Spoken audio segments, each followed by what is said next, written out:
air dan nyanyian angin. Selama 20 tahun, lebih dari 20.000 pengrajin, tukang batu, ahli kaligrafi, dan arsitek dari Persia, Turki, India, dan Asia Tengah bekerja tanpa henti. Batu marmer putih diangkut dari Makrana, permata didatangkan dari seluruh penjuru Asia. Dan akhirnya, berdirilah Taj Mahal, kubah besar bagaikan bulan yang tergantung di bumi, menara-menara simetris yang mengawalnya, taman-taman yang mencerminkan surga. Ayat-ayat Al-Quran terukir di dindingnya, dan di dalam sebuah makam, tempat istirahat terakhir Mumtaz. Shah Jahan sering duduk di balkon Agra Fort, menatap Taj Mahal dari kejauhan. Di sanalah jiwaku, katanya pada seorang pelayan. Bagian 4, kejatuhan seorang raja. Tahun-tahun berlalu, Shah Jahan melanjutkan proyeknya, memperluas wilayah hingga ke Balkh dan Badakhshan, menaklukkan wilayah di Deccan, dan memelihara stabilitas dalam kerajaan yang luas. Ia membangun jalan, kanal, dan taman-taman seperti Shalimar Bagh di Lahore.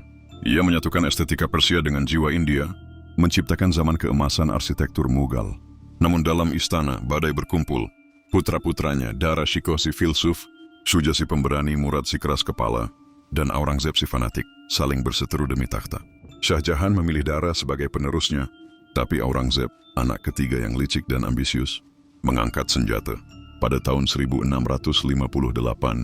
Aurangzeb memberontak, mengalahkan saudara-saudaranya, dan menjebloskan ayahnya sendiri ke dalam penjara, di kamar kecil Agra Fort, dari mana ia hanya bisa menatap Taj Mahal dari kejauhan.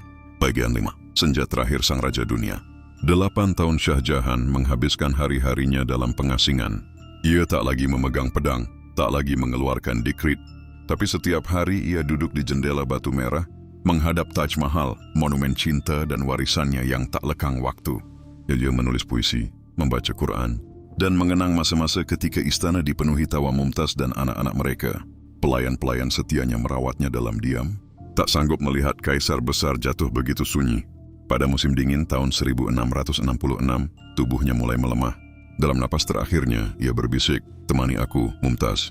Ia dimakamkan di sisi istrinya, di dalam Taj Mahal yang bersatu kembali dalam keabadian.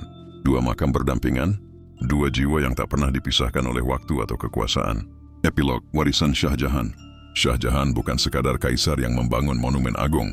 Ia adalah lambang cinta, keindahan, dan kemegahan. Di masanya, India mencapai puncak arsitektur dan seni. Islam, ia memperluas batas-batas kekaisaran, menyatukan berbagai etnis di bawah panji Mughal, dan meninggalkan warisan yang melampaui sejarah politik.